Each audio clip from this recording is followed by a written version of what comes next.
Hello दोस्तों। पृथ्वी इस पूरे ब्रह्मांड का सबसे मिस्टीरियस चीज कहा जाता है। वहीं अगर पृथ्वी के अंदर जाओ तो और भी ज्यादा दिमाग हिला देने वाले चीजों के बारे में पता लगता है। पृथ्वी में धरती से ऊपर की ओर जाओ तो वहां एटमॉस्फेयर में मानसून का प्रेडिक्शन करना हो या चाहे ओजोन मिस्ट्री हो, होश उड़ा देते हैं। वहीं अगर नीचे जाओ तो धरती के भीतर भी कई अचंभित और होश उड़ा देने वाले चीजों के बारे में पता चलता है। अगर मैं नॉर्मल पर्सन हूँ तो यहाँ पर मुझे इससे रिलेटेड यह थिंकिंग आएंगे कि धरती के गहराई में क्या होगा या फिर धरती के केंद्र में क्या होगा। आज की इस वीडियो में इन्हीं बातों को गहराई और डिटेल के साथ जानने की कोशिश करेंगे कि धरती की गहराई कितनी है, उन गहराइयों में क्या है और वहाँ पर क्या क्या होता है। दोस्तों, वीडियो बहुत ही इंफॉर्मेटिव और इंटरेस्टिंग होने वाला है। मैं रिकमेंड करूँगा कि वीडियो एंड तक देखें ताकि आप यहाँ से कुछ नया नॉलेज ले पाए। तो चलिए शुरू करते हैं हमारे अर्थ इंटरनल स्ट्रक्चर के टॉपिक को। दोस्तों, हम पहले मोटा मोटा समझते हैं। अगर हम धरती से नीचे उनके सेंटर तक जाएंगे तो धरती से सेंटर तक की गहराई 6371 किलोमीटर होता है। यह 6371 किलोमीटर 3 पार्ट में डिवाइडेड है, जिन्हें भूपरपट्टी, प्रवार और क्रोड़ कहा जाता है। इंग्लिश में इन्हें क्रस्ट, मेंटल और कोर कहा जाता है। क्रस्ट हमारी धरती की सबसे ऊपरी परत को कहा जाता है। इसकी जो मोटाई है वह भूतल से 30 किलोमीटर तक होता है। वहीं मेंटल का 2870 किलोमीटर और कोर का 3471 किलोमीटर तक होता है।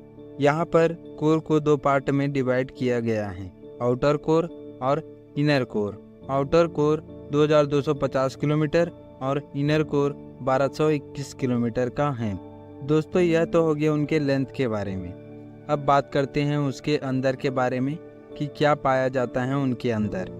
चलिए शुरुआत से शुरू करते हैं। दोस्तों, जो क्रस्ट है वह हमारे भूभाग का सबसे ऊपरी परत है। इस 30 किलोमीटर के क्रस्ट में सिलिका और एल्यूमिनियम पाया जाता है, जिसके साइंटिफिक सिंबल को मिलाकर सियाल नाम दिया गया है। क्रस्ट में और भी एलिमेंट्स हैं जैसे magnesium, calcium, potassium, sodium, iron, oxygen, phosphorus, scandium, gallium और इर्बियम जैसे 80 से भी ज़्यादा एलिमेंट्स पाए जाते हैं। यहाँ पर सिलिकॉन और एल्यूमिनियम का प्रेमेसी होने की वजह से क्रस्ट का नाम सियाल रखा गया है। इसका जो घनत्व है 2.9 है, द्रव्यमान 1% और पूरे भूतल का 0.1% भाग क्रस्ट में है। अगर हम बात करें सैलों की तो क्रस्ट में ग्रेनाइट और बलुआ पत्थर पाया जाता है। इसमें पूरा भूतल का 95% पत्थर शामिल है। दोस्तों, अब आता है तापमान की बात। तापमान क्रस्ट से लेकर कोर तक बढ़ता रहता है।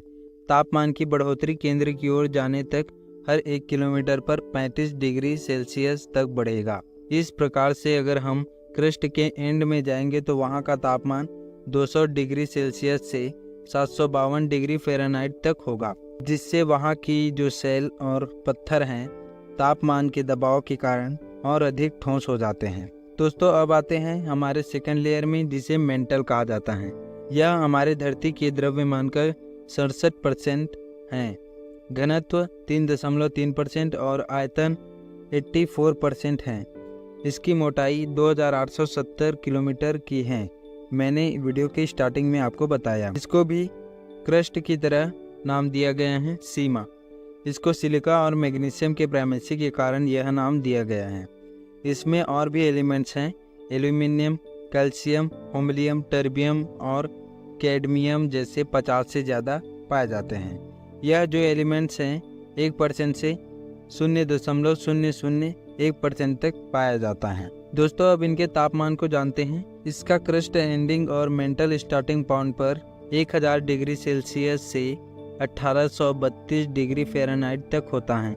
इसमें आप अंदाज़ा लगा सकते हैं कि यह कितना गर्म है। यहीं पर बेसाल्ट सेल अधिक मात्रा में पाए जाते हैं। यहाँ पर एक और इंटरेस्टिंग बात है दोस्तों, जो वोल्केनोज होते हैं उनमें जो लावा निकलता है वह इसी मेंटल यानी कि सीमा से बाहर निकलता है। दोस्तों, अब हमारा मेंटल भी कंप्लीट हो चुका है। अब आते हैं हमारे लास्ट लेयर यानी कि कोर में। दोस्तों, वीडियो के स्टार्टिंग में मैंने कोर के 2 भाग बताया है, इनर कोर और आउटर कोर। मैं इन दोनों के बारे में एक साथ ही बताऊंगा। अगर मैंने दोनों को अलग अलग डिस्क्राइब किया तो वीडियो बहुत ही लंबा हो जाएगा, तो इसे हम साथ साथ में पढ़ेंगे। दोस्तों, जो कोर हैं वह हमारे अर्थ का सेंटर एक गेंद की तरह है, जिनका त्रिज्या 1212 किलोमीटर है। इसका घनत्व 12.3, आयतन 5% और द्रव्यमान 33% है। इसको भी सीमस सियाल की तरह निफे नाम दिया गया है। टेम्परेचर की अगर बात करें तो यहाँ पर टेम्परेचर कोर का होता है 5200 डिग्री सेंटीग्रेड से 9392 डिग्री फ़ारेनहाइट तक होता है। इसमें जबरदस्त दबाव और ऑक्सीजन के अब्सेंस के कारण यहाँ पर सेल पिघले हुए अवस्था में होता है। दोस्तों, आज के लिए बस इतना ही। अगर वीडियो थोड़ा सा भी इंफॉर्मेटिव लगा हो तो वीडियो को जरूर लाइक करिए। वीडियो कैसा लगा कमेंट में जरूर बताएं। और अगर आप ऐसे ही जियोग्राफिकल टॉपिक को देखना पसंद करते हैं तो चैनल को जरूर सब्सक्राइब करके रखें, ताकि नए टॉपिक पर आने वाला वीडियो आप तक पहले पहुंचे। धन्यवाद।